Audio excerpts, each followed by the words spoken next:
Divine souls, नमस्कार। सिया राममय सब जग जानी, करहूं प्रणाम जोरी जुग पानी। आप सौने वंदन, नमस्कार, जय Shri Krishna. Today is Monday, May 18th, 2026.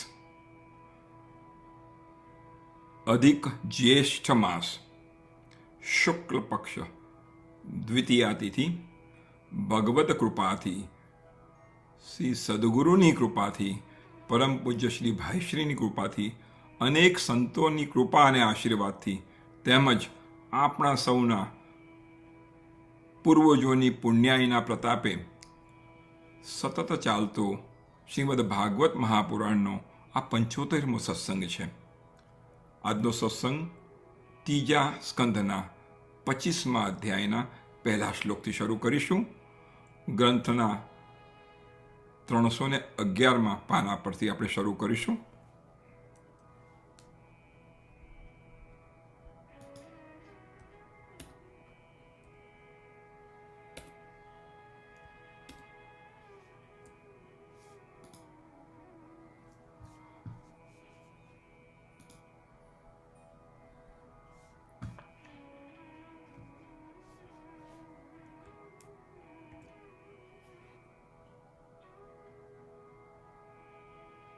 તો આવો આપણે ત્રીજા સ્કંદના 25મા અધ્યાયમાં પ્રવેશ કરીએ તે પહેલાં આગલા અનેક સત્સંગનો થોડો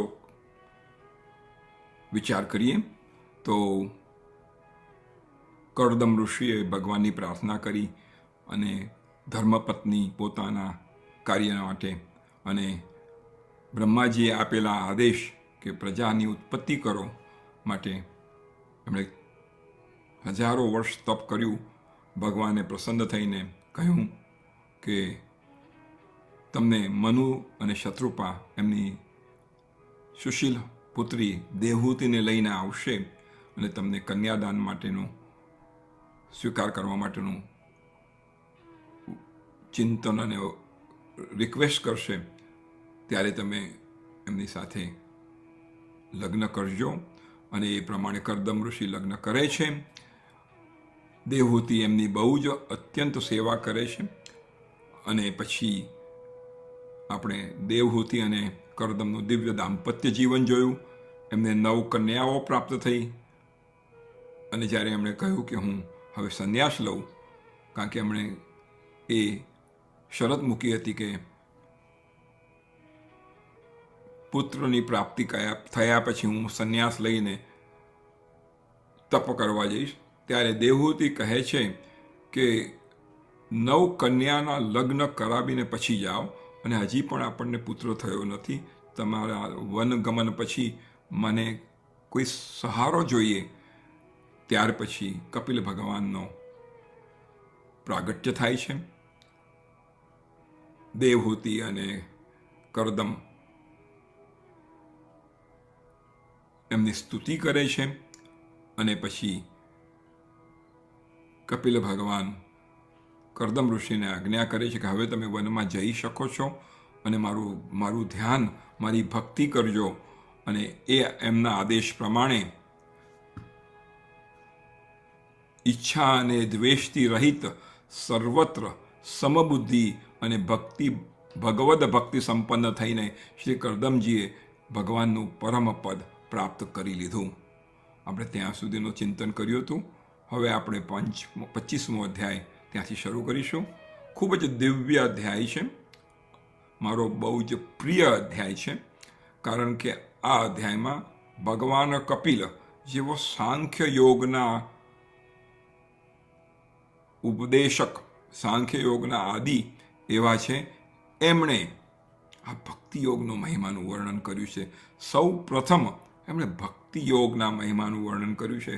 અને આપણે સૌ ભક્તિ પ્રધાન છીએ, અને આમાં ભક્તિને એનું જે મહાત્મ્ય કહ્યું છે તે અદ્ભુત છે. તો આવો આપણે આગળ વધીએ. શૌનક ઉવાચ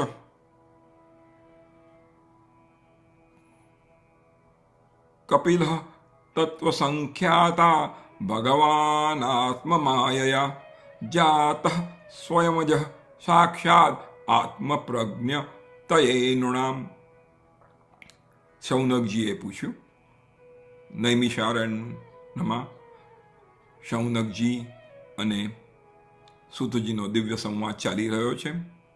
શૌનકજીએ પૂછ્યું, હે સૂતજી, તત્વોની સંખ્યા કરનારા ભગવાન કપિલ સાક્ષાત અજન્મા નારાયણ હોવા છતાં પણ લોકોને આત્મજ્ઞાનનો ઉપદેશ કરવા માટે પોતાની માયાથી ઉત્પન્ન થયા હતા.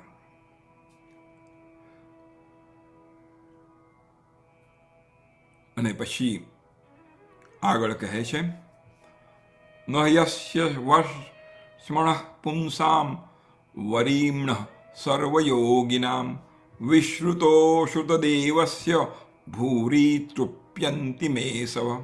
ખૂબ સુંદર ભાવ વ્યક્ત કર્યો છે અને આપણે પણ આ ભાવ વ્યક્ત કરવો જોઈએ આપણા સંતોષ પાસે, આપણા ભગવાન પાસે. મેં ભગવાનના ઘણા બધા ચરિત્રો સાંભળ્યા છે, ઘણી બધી કથાઓ સાંભળી છે, ઘણા બધા કીર્તનો સાંભળ્યા છે. તેમ છતાં પણ યોગી પ્રવર પુરુષ શ્રેષ્ઠ કપિલજીની કીર્તિ સાંભળતા મારી ઇન્દ્રિયો તૃપ્ત થતી નથી. આ ખૂબ જ અગત્યનું આપણે શીખવાનું છે કે આપણી ઇન્દ્રિયો ભૌતિક સુખથી તૃપ્ત થતી નથી. કરોડો વાળ મેં ગુલાબજાંબુ ખાધા છે, કરોડો વાળ પૂરણપોળી ખાધી છે, ઊંધિયું ખાધું છે, ભજીયા ખાધા છે, કરોડો વાળ મૂવીઝ જોયા છે, બોલિવૂડનું સંગીત સાંભળ્યું છે, લૌકિક સુખ પાંચે ઇન્દ્રિયનું મેં અનંત વાર કર્યું છે, કારણ કે મારા અનંત જન્મો છે. એક BAPSના સત્સંગીએ મને કહ્યું કે આપણે એટલું બધું સ્તનપાન કર્યું છે અનંત જન્મોથી કે અત્યારના જે 7 સમુદ્રો છે એમાં જેટલું પાણી છે એના કરતાં પણ વધારે આપણે અનંત કોટી અનંત જુદા જુદા યોનિમાં જન્મ લઈને માનું સ્તનપાન કર્યું છે. તો આપણે અનંત વાર આપણી સૌ ઇન્દ્રિયોને પાળી રહ્યા છે, પોષી રહ્યા છે, એમને ઇન્દ્રિયોનું સુખ આપી રહ્યા છે. તો પણ આપણને તૃપ્તિ હજી પણ થતી નથી. ખરેખર તો લૌકિક સુખમાં તૃપ્તિ હોવી જોઈએ અને આપણી પોતાની ભક્તિ, આપણી પોતાની સત્સંગની જે ભક્તિ કે તૃપ્તિ કે રતિ છે એમાં આપણને સદા હંમેશા તૃપ્તિ ન હોવી જોઈએ, જેથી કરીને આપણી ભક્તિ આગળ વધે. આપણે ઊંધું કરીએ છીએ. આપણે 1 કલાક દિવસમાં ભક્તિ કરીએ તો આપણે લાગે હું તો બહુ મોટો ભક્ત થઈ ગયો, હું બહુ જ ભક્તિ કરું છું, મારે જોડેવાળા બેન તો બિલકુલ કરતા નથી. એમાં આપણે આનંદ લઈએ છીએ, પોતાની પીઠ થાબડીએ છીએ અને કહે છે હું મારી ભક્તિ બહુ કરું છું. 24 કલાકમાં એક ભક્તિ કરવા પછી, 1 કલાક ભક્તિ કર્યા પછી આપણને એમાં તૃપ્તિ થઈ જાય છે, પણ લૌકિક સુખોમાં તૃપ્તિ થતી નથી. તો અહીંયા શૌનકજી કહે છે કે અમને ઘણા બધા ચરિત્રો અનંતવાર સાંભળ્યા છતાં પણ ભગવાનની કીર્તિ, ભગવાનના ગુણાનુવાદ, ભગવાનની લીલા, ભગવાનના ધામની કથા સાંભળતા અમને તૃપ્તિ થતી નથી. આપણી પણ ભક્તિ આવી જ રીતના હોવી જોઈએ, તો જ એ ભક્તિ વધુને વધુ આગળ વધશે અને વધુને વધુ તીવ્ર થશે. 3જા શ્લોકમાં પ્રવેશ કરીએ. યદ્યદ વિદ્યતે ભગવાન સ્વચ્છંદાત્માત્મયા તાની મે શ્રદ્ધાનસ્ય કીર્તન્યાન્ય નુકીર્તય. ખૂબ સુંદર કહ્યું છે. સર્વથા સ્વતંત્ર શ્રીહરિ. એક શબ્દ પર ધ્યાન આપીશું આપણે. સર્વથા સ્વતંત્ર શ્રીહરિ પોતાની યોગ માયા વડે ભક્તોની ઈચ્છા અનુસાર શરીર ધારણ કરીને જે લીલાઓ કરે છે તે બધી જ કીર્તન કરવા યોગ્ય છે. તેથી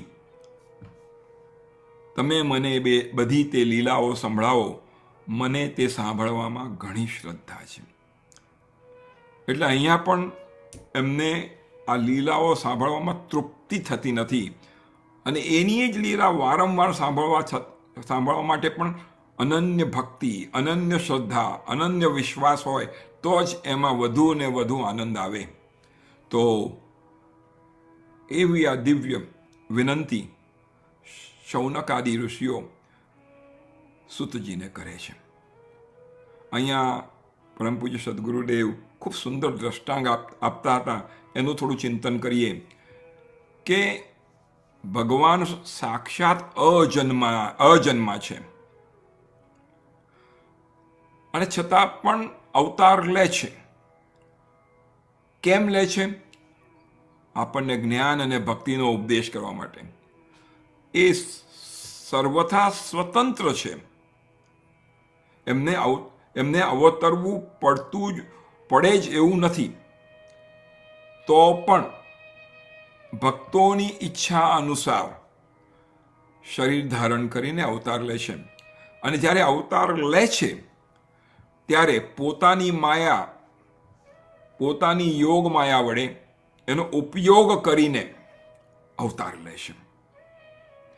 એટલે એમને જ્યારે અવતાર લેવો હોય ત્યારે એ લે છે. તો આપણે જ્યારે જન્મ લઈએ છીએ ત્યારે આપણે સ્વતંત્ર નથી, આપણે પરતંત્ર છીએ. આપણે પૃથ્વી પર આવવું છે માટે આવતા નથી, આપણે આવવું પડે છે માટે આવીએ છીએ. ભગવાન માયાનો ઉપયોગ કરીને આવે છે, માયાના સ્વામી છે, માયાતીત છે. જ્યારે આપણે માયાધીન છીએ, માયાને આધીન થઈને આવીએ છીએ. એટલે આ બંને મુખ્ય જીવ અને પરમાત્મા વચ્ચેનો ભેદ છે.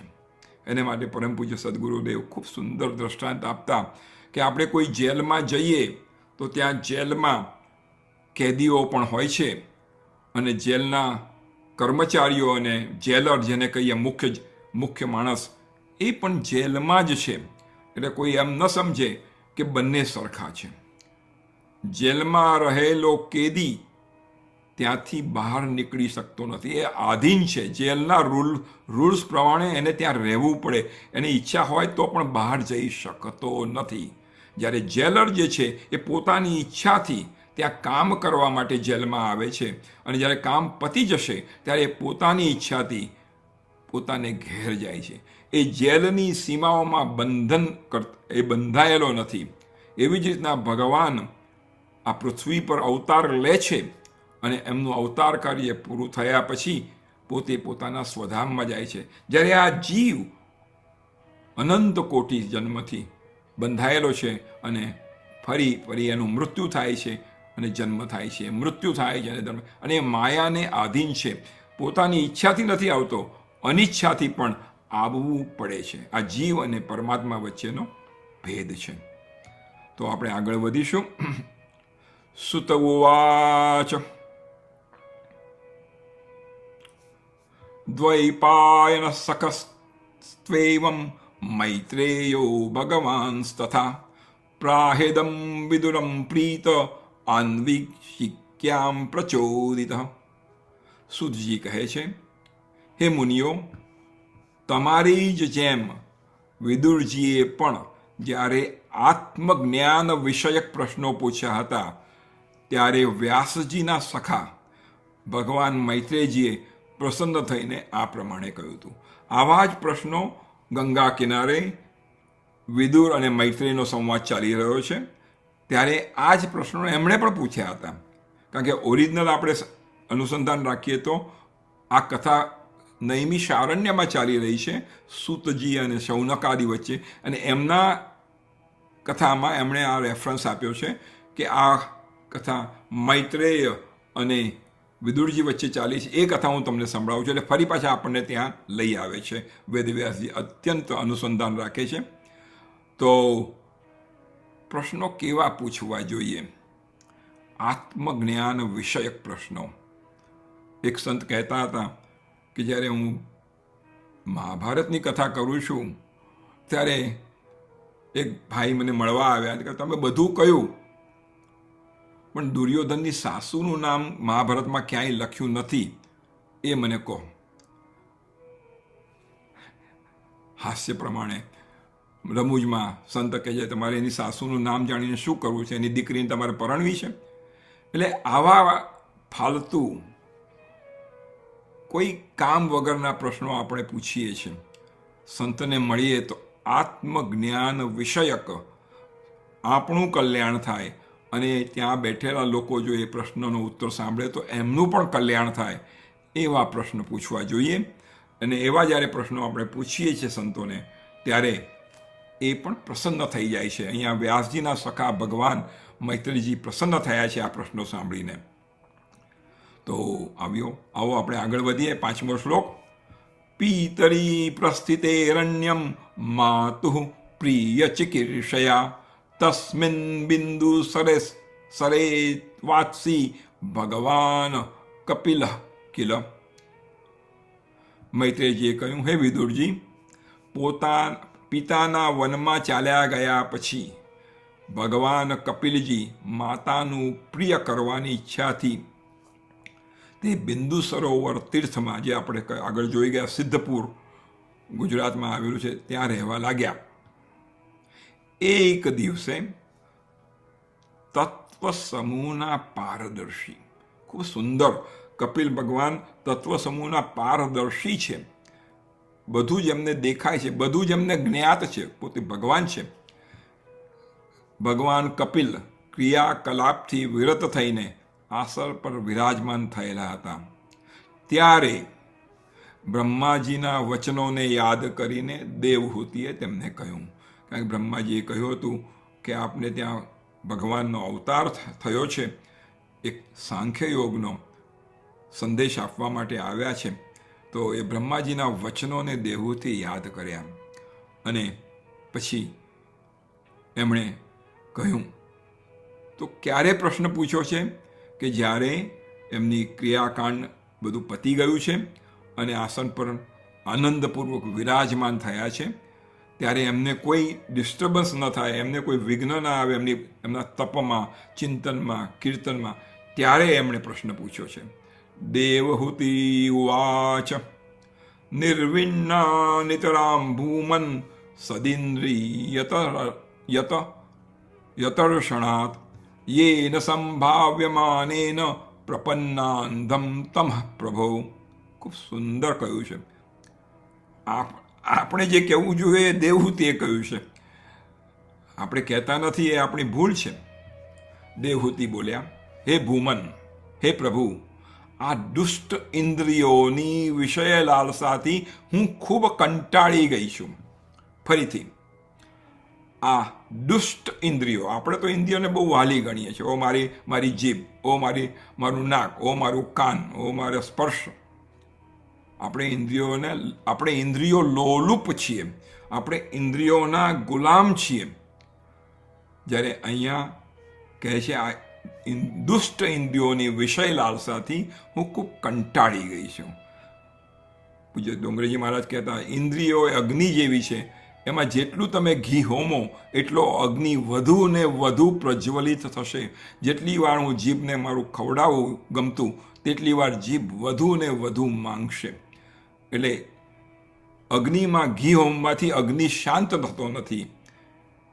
એવી રીતના આ વિષય લાલસાથી આપણે કંટાળી જતા નથી. પણ દેવહૂતિ કહે છે, હું ખૂબ કંટાળી ગઈ છું, અને તેમની ઈચ્છા પૂરી કરતી રહેવાથી, જે આપણે કરી રહ્યા છીએ, અને પછી જ શબ્દ વાપર્યો છે, તેમની ઈચ્છા પૂરી કરતી રહેવાથી જ ઘોર અજ્ઞાન રૂપી અંધકારમાં પડેલી છું. તો આને માટે ખૂબ સુંદર 2 કીર્તન હું તમારા માટે લઈ આવ્યો છું, આ જ ભાવ પ્રગટ કરવાનો.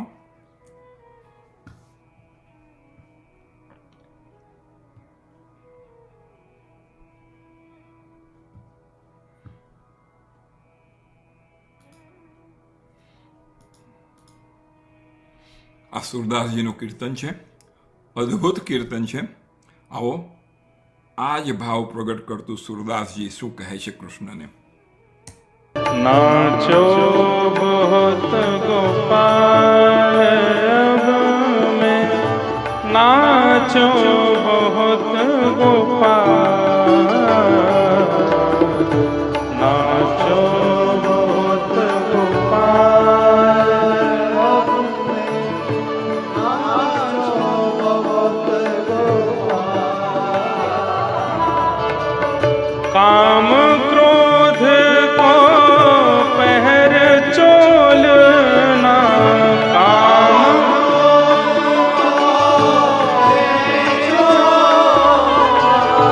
कंठ विषय की मान,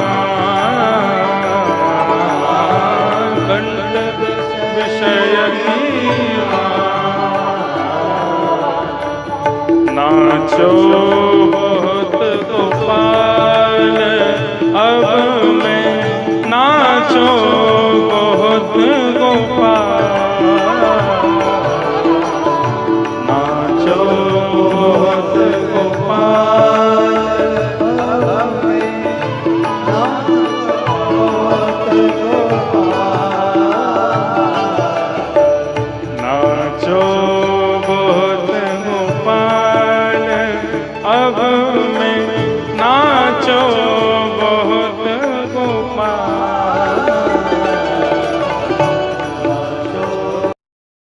नाचो बहुत गोपाल अब में, नाचो बहुत गोपाल.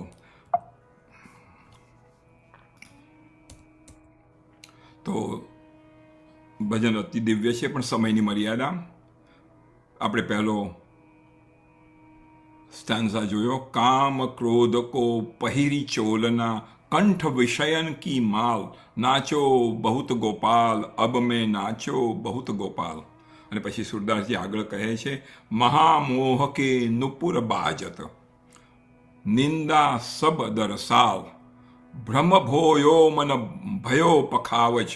એક એક વસ્તુ આપણને શું શું પહેરી રહ્યું છે. આપણે કામ ક્રોધનો ચોલના પહેર્યો છે, કંઠમાં વિષયની માળા છે, મહામોહના નુપુર છે, નિંદા સબ દરસાલ, ભ્રમ ભોયો મન ભયો પખાવજ, ચલત કુસંગ કી ચાલ, અબ મેં નાચો બહુત ગોપાલ, અબ મેં નાચો બહુત ગોપાલ.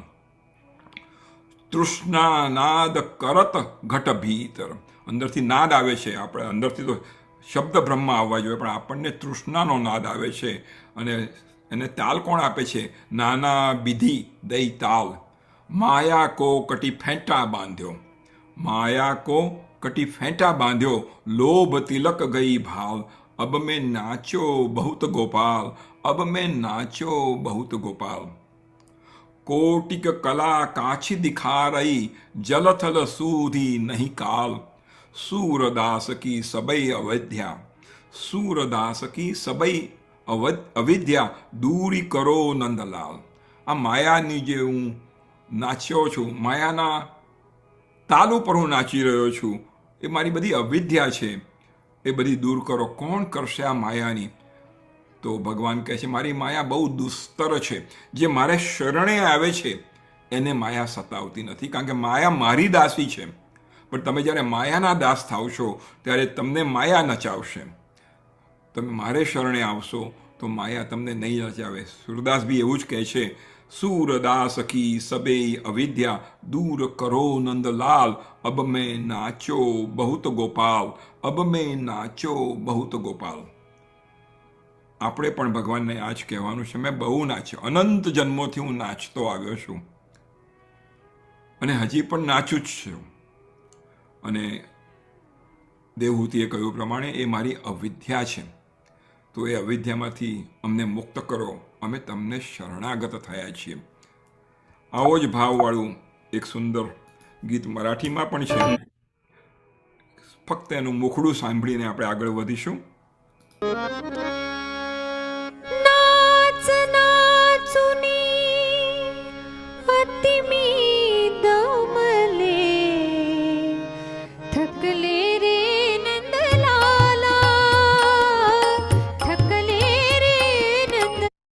નાચ નાચમી અતિરે દમલે. દમલે એટલે થાકી ગયા. આપણે કહીએ દમ નીકળી ગયો મારો. નાચ નાચની અતિ એટલે ભયંકર થાકી ગયા છીએ આપણે. તો પણ આપણે હજી ઇન્દ્રિયોના નાચ ઉપર નાચીએ છીએ. નાચ નાચમી અતિરે દમલે થકલે રે નંદલાલા. હે નંદલાલા, હું થાકી ગઈ છું, હું થાકી ગયો છું.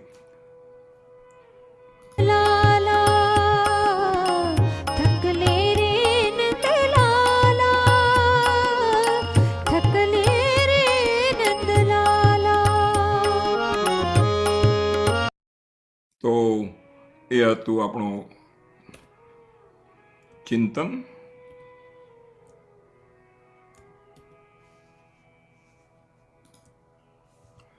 તો અહીંયા દેહૂતિ એ જ કહે છે, હું ખૂબ કંટાળી ગઈ છું અને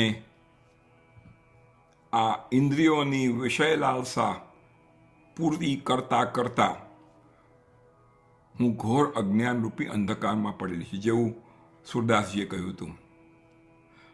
પરંતુ હવે શું થયું છે એ પહેલાં પૂજ્ય ડોંગરેજી મહારાજનું એક સુંદર ચિંતન છે કે માયા એ નર્તકી છે. માયા એ નર્તકી છે અને એના તાલ ઉપર આપણને નચાવે છે. ભગવાન કહે છે મુખ્ય 3 તત્વો છે, એક જીવ, એક પરમાત્મા અને ત્રીજું માયા. આ ત્રણેય તત્વો સનાતન છે. જીવને 2 ઓપ્શન્સ છે, એની પાસે બે જગ્યાએ જઈ શકે છે. કાં તો ભગવાન પાસે જઈને રહે, કાં તો માયાના આશ્રયમાં રહે. માયા નર્તકી છે એટલે એ જીવને નચાવશે. એટલે ભગવાન કહે છે તમારે જો નાચવું હોય, તમારે ડિસ્કો કરવા હોય ને અનેક પ્રકારના ડાન્સ કરવા હોય તો તમે માયા પાસે જાઓ, એ તમને સુંદર રીતે નચાવશે. પણ તમારે ડાન્સ ન કરવો હોય, તમારે નૃત્ય ન કરવું, તમને એવી ઈચ્છા હોય કે મારી ઈચ્છા પ્રમાણે ભગવાન નાચે, એટલે કે હું નાચું, તો તમે મારી પાસે આવો. હું તમારી ઈચ્છા પ્રમાણે, ભક્તની ઈચ્છા પ્રમાણે નાચે છે ભગવાન. ભગવાન કહે છે જ્યાં જ્યાં કીર્તન થતું હોય ત્યાં હું આવું છું, સાંભળું છું અને હું નાચું છું. એટલે આપણે હવે નક્કી કરવાનું કે આપણે ભગવાનને નચાવવા છે કે આપણે પોતે નાચવું છે. ભગવાનને નચાવવા હોય તો ભગવાનની ભક્તિ કરશું તો ભગવાન આપણને આપણા કહ્યા પ્રમાણે નાચશે, અને જો માયાને આધીન થઈશું તો માયા આપણને નચાવશે. અને પૂજ્ય ડોંગરેજી મહારાજ કહેતા માયા એ નર્તકી છે અને એ નર્તકીની ચુંગાલમાંથી છૂટવું હોય તો નર્તકીનું ઊંધું કરી દો. નર્તકીનું ઊંધું કરીએ તો કીર્તન, તો ભગવાનની ભક્તિ અને કીર્તન કરવાથી માયામાંથી આપણને મુક્તિ મળશે. તો એવી આ દિવ્ય ચિંતન કર્યા પછી આગળ જઈએ આપણે. દેહૂતિ કહે છે હવે તમારી કૃપાથી મારી જન્મ પરંપરા સમાપ્ત થઈ ચૂકી છે. મેં આગળ પણ કહ્યું ભગવાનની કૃપા જ માયાથી આપણને મુક્તિ કરાવી શકે છે. તેથી આ દુસ્તર અજ્ઞાનરૂપી અંધકારમાંથી પાર ઉતારવા માટે સુંદર નેત્રોરૂપી તમે પ્રાપ્ત થયા છો. ભગવાન સુંદર નેત્રો તરીકે એમને પ્રાપ્ત થયા છે. અને પછી કપિલ ભગવાનની સ્તુતિ કરતા કહે છે, 9મો શ્લોક લઈશું. ય આદ્યો ભગવાન પુંસામ ઈશ્વરો વૈ ભવાન કિલ લોકસ્ય તમસાંધસ્ય ચક્ષુ સૂર્ય ઇવોદિત.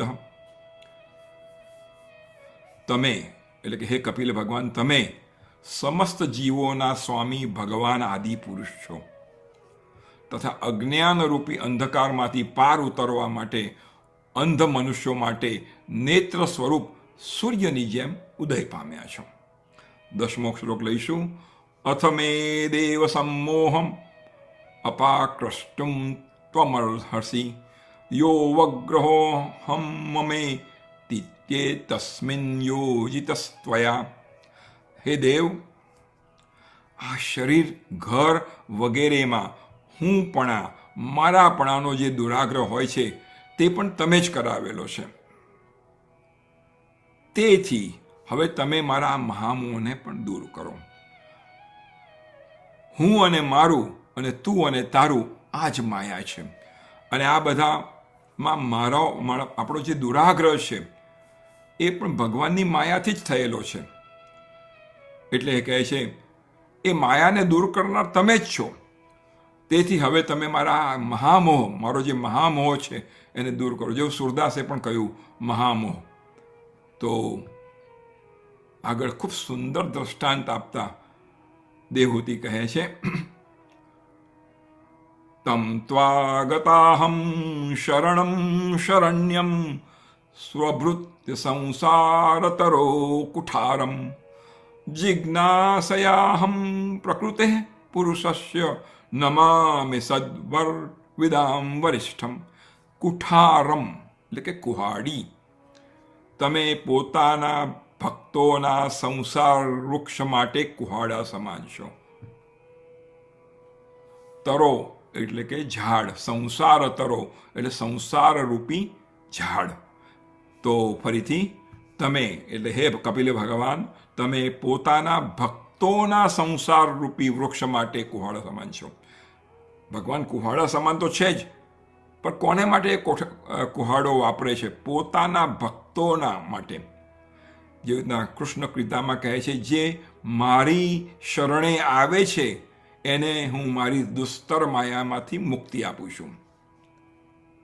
તો આગળ એ જ ભાવ દેવહૂતિ કહે છે હું પ્રકૃતિ અને પુરુષનું જ્ઞાન પામવાની ઈચ્છાથી શરણાગત વત્સલ એવા તમારા શરણમાં આવી છું. ભગવાન શરણાગત વત્સલ છે. એમને શરણમાં જતા એ આપણા પાપ તરફ નથી જોતા, એ આપણા અજ્ઞાન તરફ નથી જોતા. એ જુએ છે કે આ જીવ અનંત જન્મોથી મારાથી વિમુખ થયો હતો, મને સન્મુખ થયો છે, હવે મારે શરણે આવ્યો છે, હવે સુધારવા થયો છે, એ સુધરી રહ્યો છે, એની સુધરવાની ઈચ્છા છે.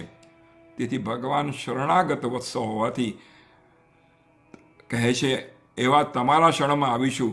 હવે તમે ભાગવત ધર્મના જ્ઞાતાઓમાં શ્રેષ્ઠ છો, હું તમને પ્રણામ કરું છું. તો ભગવાન કૃપા કરીને આપણો મોહરૂપી અંધકાર અને અજ્ઞાન દૂર કરે છે. મૈત્રેય ઉવાચ ઇતિ સ્વમાતુર્નિરવદ્યમીપ્સિતં નિશમ્ય પુંસામપ વર્ગવર્ધનમ ધિયાભિનંદ્યાત્મ ભવતામ સતામ ગતિ બર્ભાષ ઈશસ્મિત શોભિતાનન. મૈત્રેયજી કહે છે આ પ્રમાણે માતા દેવહૂતિએ પોતાની જે અભિલાષા વ્યક્ત કરી તે પરમ પવિત્ર હતી, અતિ દિવ્ય અભિલાષા હતી. અહીંયા કોઈ શું લૌકિક નથી માંગ્યું, દિવ્ય માગ્યું છે, પવિત્ર વસ્તુ માગી છે. અને લોકોનો મોક્ષ માર્ગમાં અનુરાગ ઉત્પન્ન કરનારી હતી. મેં આગળ પણ ઘણીવાર કહ્યું આપણે કોઈ સંતને પૂછીએ તો આપણું તો કલ્યાણ થાય પણ જગતનું પણ કલ્યાણ થાય એવા પ્રશ્નો આપણે સંતને પૂછીએ. આ દેવહૂતિએ જે પૂછ્યું છે એ પરમ પવિત્ર છે, એ પરમ પવિત્ર જિજ્ઞાસા છે, એ જ્ઞાનની જિજ્ઞાસા છે, એ ભક્તિની જિજ્ઞાસા છે, વૈરાગ્ય થાય એવી જિજ્ઞાસા છે. એથી એમનો તો ઉદ્ધાર થશે પણ આપણા જેવા લોકોને પણ મોક્ષ માર્ગમાં અનુરાગ ઉત્પન્ન કરનારા હતા એવા પ્રશ્નો એમણે પૂછ્યા છે. અને તે સાંભળીને આત્મજ્ઞાની સત્પુરુષોની ગતિરૂપ શ્રી કપિલજી તેમની મનોમન પ્રશંસા કરવા લાગ્યા. ફરીથી જ્યારે આપણે સારા પ્રશ્નો પૂછીએ સંતોને બહુ આનંદ થાય છે કે આ સુંદર પ્રશ્ન છે, મારો સમય પણ સત્સંગમાં જશે અને આનાથી જે ચિંતન થશે એમાં મારું પણ કલ્યાણ થશે અને શ્રોતાઓનું પણ કલ્યાણ થશે. અને આવા પ્રશ્નો પૂછીએ ત્યારે સંતને બહુ આનંદ થાય અને આપણી પ્રશંસા પણ કરે, આપણને સાધુવાદ આપે. તો અહીંયા પણ એ જ થયું છે. કપિલજીએ દેવહૂતિની મનોમન પ્રશંસા કરવા લાગ્યા છે અને પછી આનંદથી મંદ મંદ સ્મિતથી સુશોભિત મુખારવિંદથી આ પ્રમાણે બોલ્યા છે. ખૂબ સુંદર ચિંતન થઈ રહ્યું છે. શ્રી ભગવાન ઉવાચ યોગ આધ્યાત્મિકમ પુંસામ મતોની શ્રેયસાય મે અત્યંતો પરિતિર્યત્ર દુઃખસ્ય ચ સુખસ્ય ચ. ભગવાન કપિલજીએ પોતાની માતા દેવહૂતિને કહ્યું, માતા, આ મારો નિશ્ચય છે. એવું નહીં કે this is also possible and this is also possible and that is also possible અને બીજા 50 ઓપ્શન નથી આપ્યા. આ મારો મત છે, આ મારો નિશ્ચય છે. અને આ કોનો નિશ્ચય છે? મારો કે તમારો નથી, ભગવાનનો નિશ્ચય છે. એટલે ભગવાન સત્ય સંકલ્પ છે, એટલે એ નિશ્ચય સત્ય અને સત્ય જ હોઈ શકે. તો ભગવાન કપિલજી કહે છે, માતા, આ મારો નિશ્ચય છે. અધ્યાત્મ યોગ એ ફરી જ વાપર્યું છે. મનુષ્યોના આત્યંતિક કલ્યાણનું મુખ્ય સાધન છે કે જ્યાં દુઃખ અને સુખનું સર્વથા નિવારણ થઈ જાય છે. દુઃખનું નિવારણ તો આપણે માગીએ છીએ, પણ આ તો સુખનું પણ નિવારણ કરે છે. કારણ કે આપણા સંતો કહે છે, જ્યારે જ્યારે સુખ આવે છે ત્યારે સાથે સાથે પોતાની સાથે સાથે દુઃખ લઈને જ આવે છે. સુખ અને દુઃખ સિક્કાની બે બાજુ છે. સુખ આવે તો દુઃખ આવે જ. તો અહીંયા કપિલજી કહે છે, અધ્યાત્મ યોગ એ જ મનુષ્યના અત્યંતિક કલ્યાણ. અહીંયા સુખનો શબ્દ નથી વાપર્યો, કલ્યાણ. એટલે કે આપણું કલ્યાણ શેમાં છે? તો ઈશ્વર પ્રાપ્તિ, ભગવદ પ્રાપ્તિ એનું આ મુખ્ય સાધન છે. અને આ સાધનથી સુખ અને દુઃખનું સર્વથા નિવારણ થઈ જાય છે. અને પછી માતાને કહે છે, હે સાધ્વી, કારણ કે હવે દેવહૂતિ માયાથી મુક્ત થવા માગે છે, એમનું જીવન અતિ દિવ્ય છે, એટલે પોતાની માને સાધ્વી કહીને બોલાવે છે. હે સાધ્વી, હે દેવહૂતિ, બધા અંગોથી સંપન્ન એવું આ યોગનું અગાઉ મેં નારદ વગેરે ઋષિઓ આગળ તેમની સાંભળવાની ઈચ્છા હોવાથી વર્ણન કર્યું હતું, તે જ હવે હું તમને સંભળાવું છું. 15મો શ્લોક લઈશું. ચેત ખલ્વસ્ય બંધાય મુક્તયે ચાત્મનો મતમ ગુણેશુ સક્તમ બંધાય રતમ વા પુંસી મુક્તયે. આ ખૂબ અદ્ભુત શ્લોક છે. આપણે જ્યારે મનનો 2 કલાકનો સત્સંગ અને ચિંતન કર્યું હતું ત્યારે પણ આ તત્વનું ચિંતન ખૂબ કર્યું હતું આપણે. અને એ જ અનેક વેદોનું ચિંતન, અનેક શાસ્ત્રોનું ચિંતન, ગીતાજીનું ચિંતન, એ બધાનો સાર આપણને આ શ્લોકમાં મળે છે. ખૂબ સુંદર શ્લોક છે. આ જીવના બંધનનું અને મોક્ષનું કારણ મન જ મનાયું છે. ફરીથી, આ જીવના બંધનનું અને મોક્ષનું કારણ મન જ મનાયું છે. વિષયોમાં આસક્ત હોવાથી તે બંધનનો હેતુ બને છે. ખૂબ એક શબ્દ પર ભાર આપીશું, એક શબ્દનો દિવ્ય ચિંતન કરીશું અને એકાગ્રતાથી આપણે ચિંતન કરીશું. વિષયોમાં આસક્ત હોવાથી મન બંધનનો હેતુ બને છે. અને એ જ મન જો વિષયોમાંથી નીકળી જાય અને પરમાત્મામાં અનુરાગી થાય તો એ જ મોક્ષનું કારણ બને છે. મન એવ મનુષ્યાણામ મોક્ષ બંધન કારણાત, એવું વેદો કહે છે. મન એવ, મન જ, એવ જ મન જ બંધન અને મોક્ષનું કારણ છે. જ્યારે મન સંસારના લૌકિક સુખોમાં, વિષયોમાં આસક્ત હોય ત્યારે બંધનનું કારણ બને છે.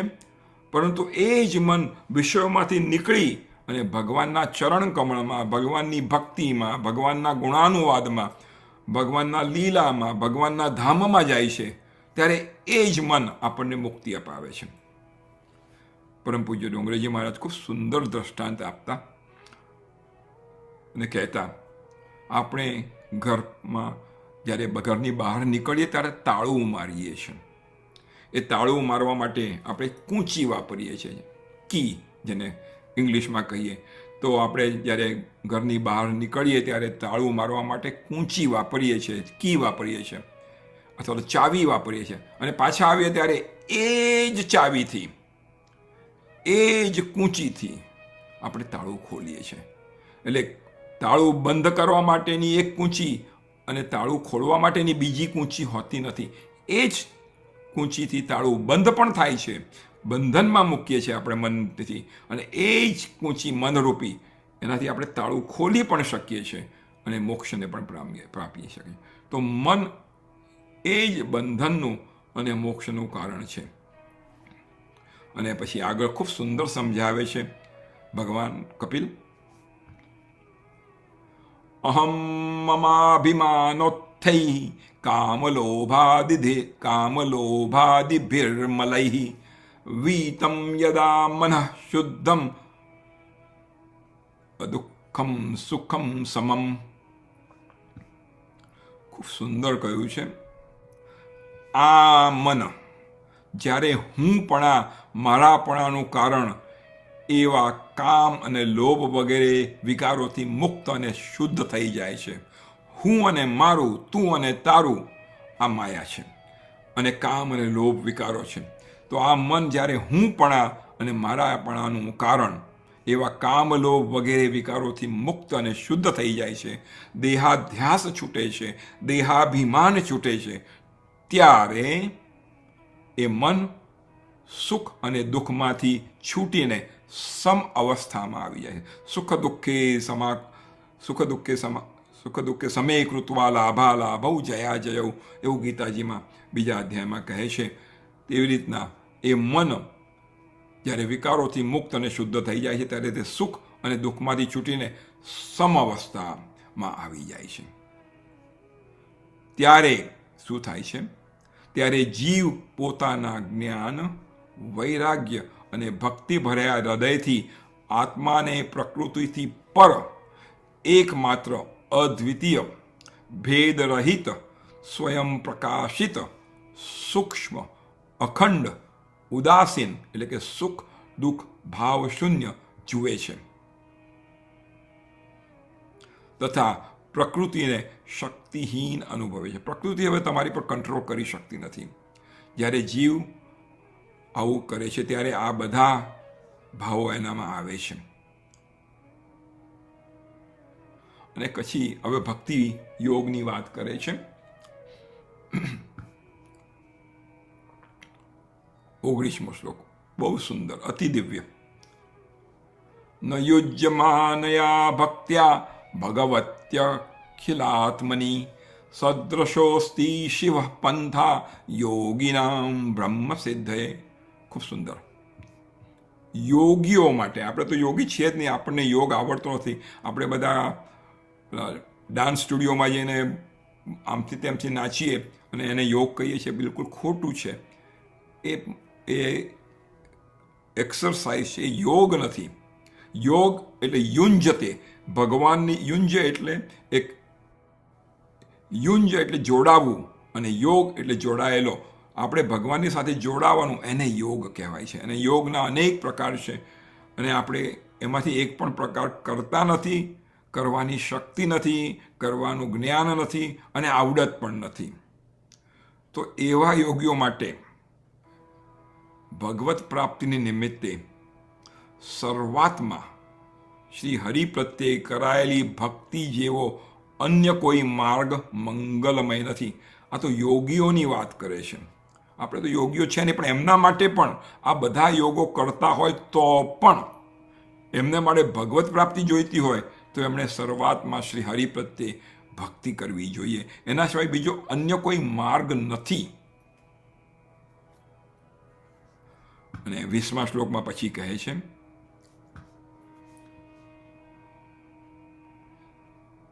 પ્રસંગમ અજરમ પાશ માત્મન કવયો વિદુઃ સ એવ સાધુષુ કૃતો મોક્ષદ્વારમપાવૃતમ.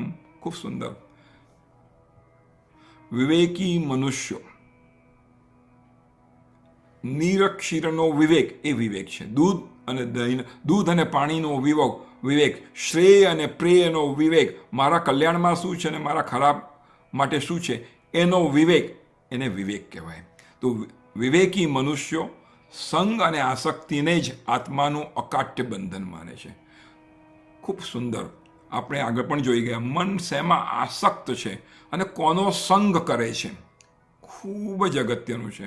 એ કુસંગ કરે અને વિષયોમાં આસક્ત હોય તો એને અકાટ્ય, અકાટ્ય એટલે કાપી ન શકાય તેવું અકાટ્ય